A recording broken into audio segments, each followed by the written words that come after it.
গতকালকে ছেলেকে বেশ 3-4টে অরেঞ্জের জুস বানিয়ে দিয়েছিলাম। তবে এই শীতে রোজ রোজ অরেঞ্জের খোসাগুলো ফেলতে ভীষণ কষ্ট হয়। তবে গতকালকে মনে হলো থাক, এতগুলো খোসা ফেলতে মায়া লাগছে, তাই আজকে সকালে ছাদে খোসাগুলো রোদ্রে দিয়েছিলাম। শুকিয়ে গেলে মিক্সিতে গুঁড়ো করে ছোট বক্সের মধ্যে ঢুকিয়ে রেখে দেবো। যখন মন চাইবে একটু মধু দিয়ে মুখে লাগিয়ে নেব। খোসাগুলো রোদ্রে দিয়ে ভেতরে এসে কাজকাম শুরু করি, হঠাৎ দেখি আমাকে কিট্টুকে মাম্মি বলে কেউ ডাকছে। বাইরে বেরিয়ে দেখি ওপরে ঘরের দিদি বেলকনিতে দাঁড়িয়ে। আমি বেরোতেই বলে, কি রে কমলার খোসাগুলো কি করবে, জেলি বানাবি নাকি? কমলার খোসা জেলি?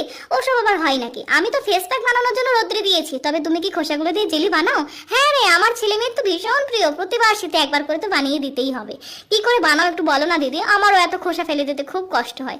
ওই তো খোসাগুলো পিস পিস করে কেটে 10 মিনিট জলে ফুটিয়ে নিবি। জলটা বদলে এক রাত্রে ভিজিয়ে রাখবি, তবে তেতো ভাবটা একেবারেই কেটে যাবে। পরের দিন খোসাগুলো জল ঝরিয়ে চিনি আর একটু কমলার রস দিয়ে ফুটিয়ে নিবি। শুকিয়ে ঠান্ডা হয়ে গেলে চিনি গুঁড়োতে কোট করে নিবি। ও এত সহজ, আমি তো এক্ষুনি বানাবো। ও বাবা, কমলার খোসাগুলো খেতে এত সুন্দর লাগছে।